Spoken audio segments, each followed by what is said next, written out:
জম্মু ও কাশ্মীর উপত্যকা থেকে লস্কর-ই-তয়বা জঙ্গি সংগঠনের 5 জন সহযোগীকে গ্রেপ্তার। রবিবার জম্মু ও কাশ্মীরের কুলগাঁও জেলা থেকে তাদেরকে গ্রেপ্তার করা হয়েছে বলে পুলিশ সূত্রে খবর।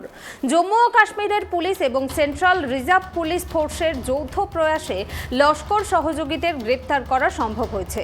গ্রেপ্তারের পাশাপাশি তাদের কাছ থেকে প্রচুর পরিমাণে অস্ত্রশস্ত্র বাজেয়াপ্ত করা হয়েছে।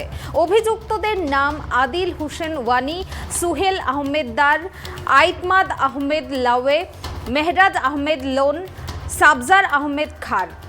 পুলিশ সূত্রে খবর, জঙ্গিদের কাছ থেকে 2টো পিস্তল, 3টে হ্যান্ড গ্রেনেড, একটি ইউবিজিএল গ্রেনেড লঞ্চার, 2টি পিস্তলের ম্যাগাজিন, পিস্তল এবং AK-47 গুলি উদ্ধার করা হয়েছে।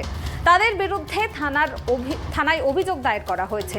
তদন্ত এগিয়ে নিয়ে যেতে অভিযান চালাচ্ছে পুলিশ।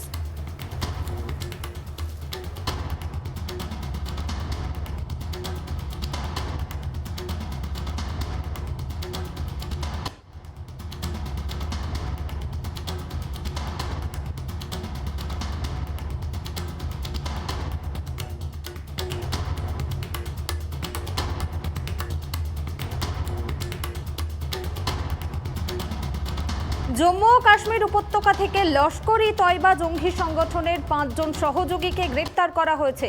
রবিবার জম্মু ও কাশ্মীরের কুলগাঁও জেলা থেকে তাদেরকে গ্রেপ্তার করা হয়েছে বলে পুলিশ সূত্রে খবর।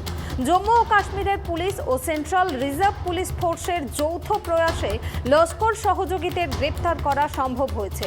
গ্রেপ্তারির পাশাপাশি তাদের কাছ থেকে প্রচুর পরিমাণে অস্ত্রশস্ত্র বাজেয়াপ্ত করা হয়েছে। পুলিশ সূত্রে খবর, জঙ্গিদের কাছ থেকে 2টো পিস্তল, 3টে হ্যান্ড গ্রেনেড, একটি ইউবিজিএল গ্রেনেড লঞ্চার, 2টি পিস্তলের ম্যাগাজিন, পিস্তল এবং AK-47 গুলি উদ্ধার করা হয়েছে। তাদের বিরুদ্ধে থানায় অভিযোগ দায়ের করা হয়েছে। তদন্ত এগিয়ে নিয়ে যেতে অভিযান চালাচ্ছে পুলিশ।